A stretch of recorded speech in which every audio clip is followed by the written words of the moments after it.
The following is a podcast from a qualified senior care provider heard on the Answers for Elders radio show. And welcome back, everyone, to Answers for Elders Radio Network. And we are here kicking off the Vitality Revolution.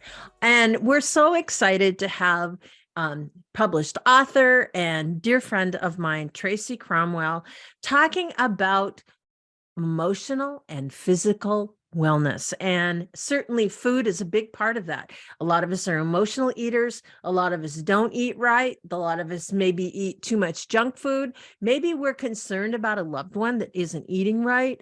Or maybe we've got our own issues like I do with what weight or whatever that is.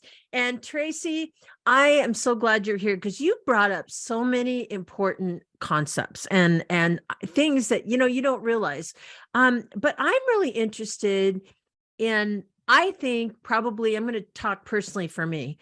I think the hardest thing is just getting started. There's so many diets that are coming at you.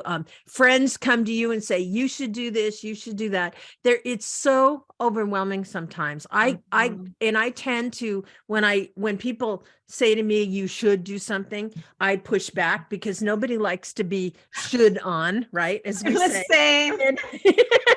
And so I'm going to do the opposite.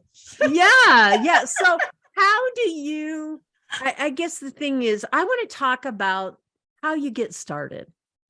Great. So basically, I'd love to say this. So Suzanne, since I'm talking with you. Okay. So what, if you were to pick one thing, just the first thing that comes to mind, and that's the only thing you got to worry about, but just one thing, what would you want to start with first? Like, what would that weight? Right. And then the aspect of your weight, what do you believe might be the first low hanging fruit? The one little thing that if you could do that would, if I did this, I would change. Well, that's hard to say. Probably eating breakfast. I'm not a breakfast eater. I know I should eat breakfast. Right. I am not a morning person. So I tend to sit and drink coffee in the morning, and I know that's not a good thing. But then when I get in the recording studio, like now, I will confess I haven't had breakfast, and it's now 11:35 in the morning. Okay. And I will be running downstairs, grabbing a banana probably, and then coming back up and recording some more. So I do this thing of just eating a little bit to get by. And then when dinner comes, boom, then I eat. Okay, great. No, that's bad. That's my pattern. Okay. So you're not alone. 100% not alone. Just so I tell everybody too, I don't like eating first thing in the morning. I try, but it's just, that's me. Some people are good at it. Some people need that. So this is kind of how I talk with clients. Okay, fine. So and then I'll ask them, I say, well, what's a good compromise? What do we think we can do? Just a small adjustment so that you're not too hungry, so that your body doesn't, because there's that trigger of, if you don't eat enough, then your body will store more. Yeah. Because it thinks you're going to starve it. Right. So what I would do with client in your case, I would say, okay, what's one little thing, an adjustment we can make? So it's little steps at a time. Yeah. So it's not something that all of a sudden somebody comes to work with you and they have to completely change their life. And I think not going to work. That is a challenge for people. They go on these fad diets and all of a sudden they're starving themselves, or they're eating, calorie counting or anything. Like I've done it so many times. I yo-yo so many times, and I've gone so extreme. Yeah, I looked good, but I was a mess up here and how I was handling it. And I didn't learn anything along the way. Right. So I would just like, yeah, I made the goal. And then I go right back to what I was doing before. Right. And that's just part of it too. Even when you want to add a new thing, there's going to be resistance. There's going to be a tantrum in there. Like, we're human beings. Like exactly. We say, human beings are complicated. Human beings are complicated.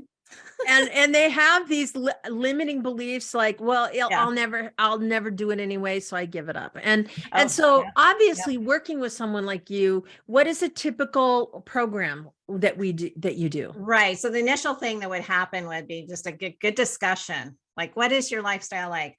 when you get up and then dropping shame and judgment out the door. It's gone. It's like, it doesn't do us any good. And there's no comparison to anybody else. So we're just, and then, so my first period of time is there's no changes at all. We're just trying to figure out what is going on, what's happening. So then the client can say, oh, now I'm thinking about it. Maybe I would like to, let's adjust here. And then we work on that. And then we start integrating more.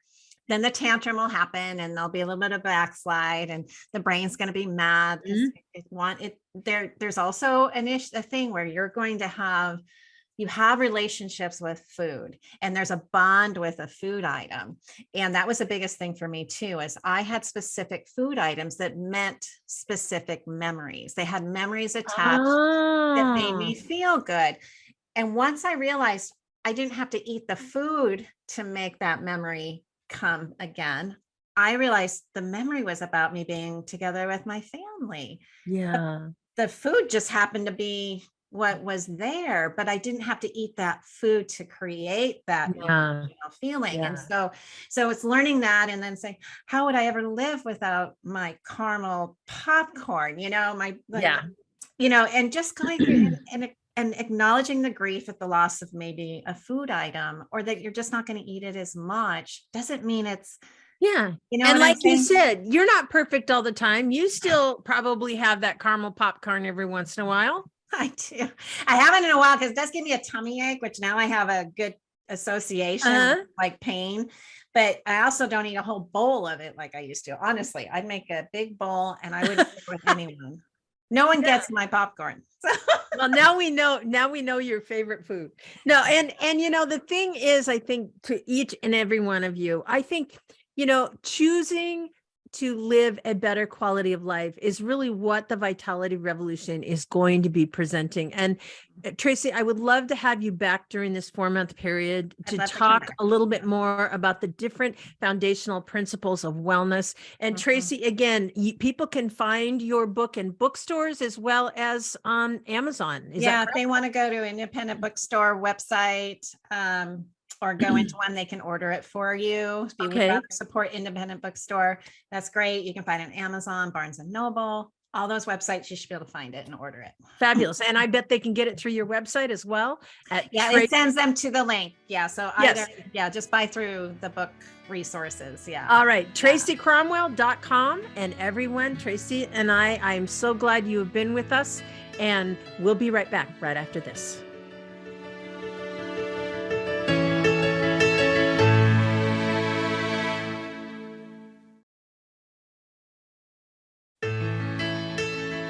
Time to get back to Suzanne and more Answers for Elders. I would like to thank our guest, the wonderful Tracy Cromwell, who has been with us this hour. And don't forget to check out her book. It's called Your Personal Journey with Food. And you can learn all about a little bit more about what she does, as well as a free consultation program at her website, TracyCromwell.com.